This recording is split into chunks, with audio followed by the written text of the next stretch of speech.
it's only happening in Long Beach right now as far as me doing something for the community, because that's where my heart lies at as far as straightening out my own neighborhood before I go elsewhere. What would make Snoop Dogg one of the most untouchable figures in hip-hop? A man who survived homicide trials, label wars, and decades of industry chaos. Risk everything on a secret $20 million deal that the FBI is now using against him. That's the question burning through the industry this week. As we've learned, the legendary rapper didn't just buy music from Diddy's infamous archive. He allegedly purchased something far more dangerous, a trove of unreleased footage and documents tied to the freak-off gatherings. The private encounters that became the centerpiece of Diddy's recent conviction. And now those files aren't just in the hands of investigators. They're leaking online, dragging Stupid into a storm that could rewrite his legacy. Day 17 in the Diddy trial as the biggest one yet. Guess what? Bingo, you won, because today was probably the most eventful day as far as things that happened that were said on the stand, and most importantly, things that the judge said, because Diddy almost got kicked out of his own trial. The transaction itself was never supposed to see the light of day. Insiders describe it as a shadow auction brokered through back channels just months before Diddy's arrest, with intermediaries linked to Suge Knight's network, a man who has spent years accusing Snoop of hiding secrets about Shocker's tragedy. The irony is brutal. Snoop, who once relied on death row's protection, may have just bought the evidence that could destroy him. These weren't random files. They were blackmail insurance, a last-ditch effort to bury what Diddy's inner circle called the vault. But the vault is open now, and the FBI isn't just reviewing the contents. They're treating Snoop's purchase as a potential act of obstruction. What makes this even more explosive is the timing. Diddy's recent sentencing over 4 years for charges tied to those same freak-off events was built on evidence from those gatherings. Prosecutors described them as orchestrated encounters where power, coercion, and recorded acts created a web of leverage. Now, the FBI is examining whether Snoop's acquisition was an attempt to suppress that evidence. Legal sources familiar with the case say the auction files include not just footage, but contracts, travel logs, and communications that could tie Snoop to a network far wider than anyone imagined. And if the tapes show what insiders fear they do, this isn't just about possession. It's about participation. If you look at it, they committed fraud. They committed bankruptcy fraud. I didn't lose my company by doing anything wrong. The auction's origins only deepen the mystery. This wasn't a standard transaction. It was facilitated through figures connected to Suge Knight, a man who has publicly claimed Snoop knows more about Shocker's final days than he's ever admitted. Knight from his prison cell has spent years dropping hints. Most recently on his podcast, where he suggested Snoop's involvement in Shocker's tragedy was the conversation we still need to have. Now with the FBI digging into the auction, those hints look less like prison ramblings and more like a road map. Meanwhile, Joseph Manzaro's lawsuit, the case that first exposed Diddy's freak-off operations, has taken on new urgency. While Manzaro's claims don't name Snoop directly, the FBI's interest in the auction files suggests they're looking for connections beyond Diddy's immediate circle. Manzaro's allegations are staggering on their own. He claims he was transported against his will to a 2015 gathering in Miami, where he was subjected to degrading acts in front of high-profile attendees.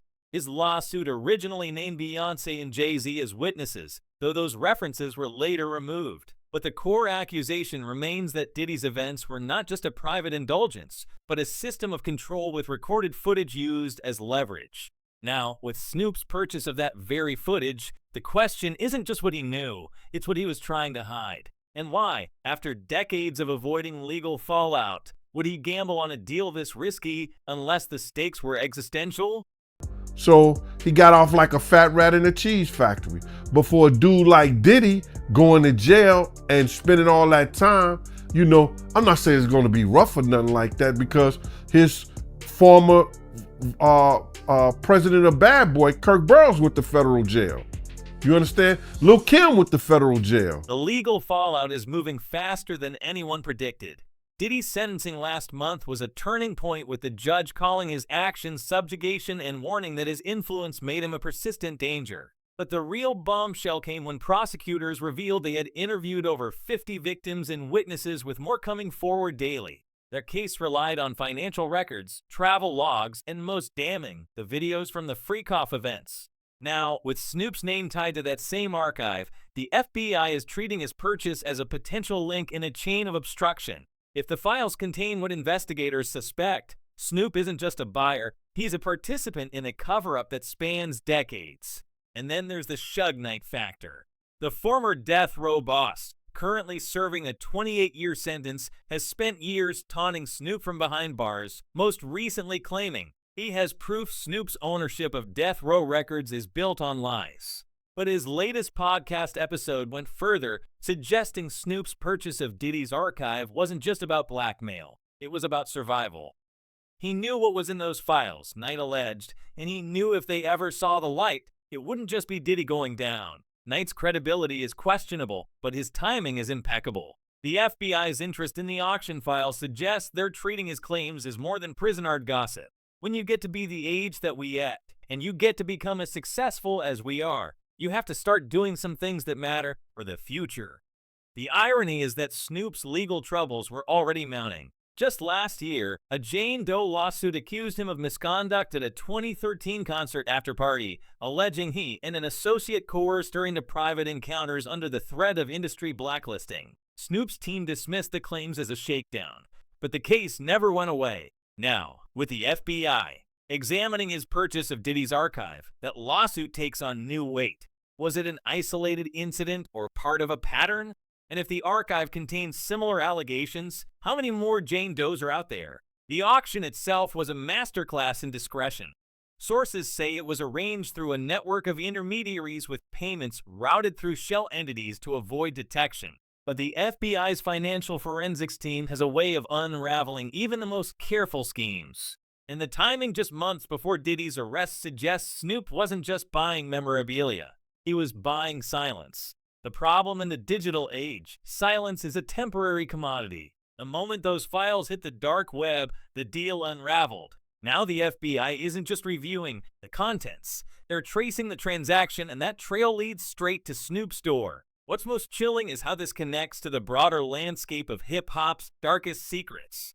Diddy's conviction was built on the testimony of victims who described a system of coercion where recorded encounters were used as leverage. If Snoop's archive contains similar material, the implications are staggering. This isn't just about one rapper's missteps. It's about an entire industry's complicity. And with the FBI now treating the auction as a potential act of obstruction, the question isn't just what Snoop knew. It's what he was willing to pay to keep buried. The psychological warfare between Snoop and Suge Knight isn't just a sideshow. It's the hidden engine driving this entire scandal. From his prison cell, Suge has spent years taunting Snoop, not just with veiled accusations about Shocker's tragedy, but with cryptic social media posts that seem designed to unnerve. Last month, he posted a screenshot of a 2023 agreement with the caption, "Show the proof of payment and I'll shut up." Bet you can't. A direct challenge to Snoop's purchase of Death Row Records. But the real gut punch came days later when Shoe dragged Snoop's wife Shantae brought into the feud, posting a photo of her in Hawaii with an unidentified man and writing, "I'll pray your wife stop going to Hawaii with other men." The move wasn't just personal, it was strategic. Suge knows Snoop's weak spots, and he's exploiting them at the exact moment the FBI is watching. If we really dig, I believe we're gonna find probably 3 or 4 dudes over the years that she had long-term side piece type relationships with. Timing. Suge's attacks aren't random. They're synchronized with the FBI's investigation. Legal analysts suggest he may be feeding information to prosecutors, either directly or through intermediaries in exchange for leverage in his own appeals. One former prosecutor who worked on RICO cases in the 1990s told us that Suge's prison podcast isn't just entertainment. It's a negotiation tactic. He's signaling to the FBI that he's got more to offer, the analyst explained. And if Suge's claims about Snoop's involvement in Shocker's tragedy or his knowledge of Death Row's darker operations are even partially true, the FBI now has a roadmap to pressure Snoop from 2 angles, the auction tapes and Suge's testimony. Then as soon as I walked out of there, I went in the bathroom and I threw up and just laid on the floor for like 30 minutes. His mama came in there and cleaned me up. Then as soon as I walked out of there, I went in the bathroom and I threw up.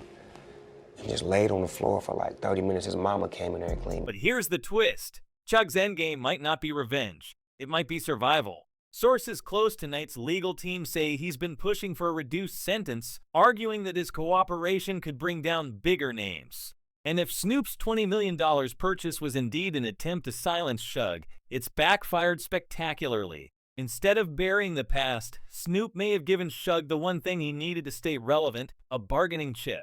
The question now isn't just what's on those tapes. It's what Shug is willing to say to avoid dying in prison. And if he's willing to drag Snoop's family into the fray, there's no line he won't cross. The auction tapes then aren't just evidence. They're ammunition in a decades-long war. Insiders claim that Snoop's purchase wasn't just about protecting himself from Diddy's fallout. It was about cutting off Shug's oxygen. Death Row's archives allegedly contain more than just party footage. They include contracts, financial records, and even unreleased interviews that could implicate Snoop in Shug's most explosive claims. One industry veteran who worked with both men in the 1990s put it bluntly. Snoop thought he was buying leverage, but Suge was always 3 steps ahead. If the tapes confirm even a fraction of what Shug has hinted at about Shocker, about Death Row's operations, about Snoop's role in all of it, they wouldn't just destroy Snoop's reputation. They'd rewrite hip-hop history. We all know that. I have to say, I'd never heard of this movie, and I have little kids. It was called Lightyear from 2022. I have absolutely no problem with the content. Like, he has a problem with the content in that movie. I have no problem at all. I thought that was presented as a brief history part of this movie. It wasn't a big part of the movie, and couples exist, and marriage is legal, and I found it all completely unproblematic. That said, this isn't just a legal battle. It's a fight for control over Death Row's legacy. Suge, even from prison, is still playing the long game, using the FBI's investigation as a weapon to force Snoop's hand. Meanwhile, Snoop's $20 million gamble has turned into a liability, one that could unravel not just his career, but the carefully constructed myth of his survival. The tapes, the lawsuits, the prison podcast, it's all connected. And as the FBI digs deeper, the only question left is who's really in control? Because right now, it sure isn't Snoop. The final piece of this puzzle is the most unsettling. The files aren't just in the FBI's hands. They're leaking. Online forums and private channels have already begun circulating clips with insiders claiming the full archive contains names that could topple careers. Snoop thought he was buying insurance. Instead, he may have just handed the FBI the missing piece of their case. And if the tapes show what the whispers suggest, this isn't just a scandal. It's the unraveling of a legacy. Because in the end, the real question isn't why Snoop bought the files. It's what he was so desperate to hide that he was willing to bet his freedom on keeping them secret. And as the FBI closes in, we're about to find out. So why should I care? He did a whole lot to a whole lot of people. And now he's paying for it. So all these cats, I guess y'all get y'all visitation rights. Some of y'all can get y'all conjugal visits right with them. The FBI didn't just see Snoop's auction files. They're treating them as evidence in a conspiracy that could bring down more than just Diddy. Prosecutors speaking on condition of anonymity have confirmed they're examining whether the tapes include Death Row era footage. Material so explosive it could rewrite the narrative of West Coast hip-hop's darkest chapter. This isn't just about Diddy's freak-off gatherings. It's about a network of silence, one that Snoop may have paid $20 million to preserve. And if Suge Knight's recent claims are any indication, Snoop's purchase wasn't just about protecting Diddy. It was about protecting himself. Knight's credibility is shaky, but his timing is impeccable. The FBI's interest in the auction files suggests they're treating his claims as more than just prison art gossip.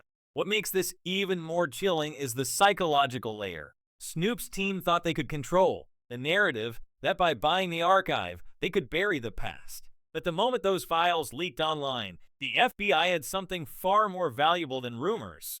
They had a roadmap, not just to Diddy's crimes, but to everyone who paid to keep them secret. Insiders described the tapes as a blackmail vault, a collection of recordings featuring celebrities, executives, and industry power players in situations they'd never want made public. And if the whispers are true, Snoop's tapes include footage from a 2015 Miami gathering, the same event where Joseph Manzaro claims he was subjected to degrading acts in front of high-profile attendees. If that's the case, Snoop didn't just buy Diddy's secrets, he bought his own.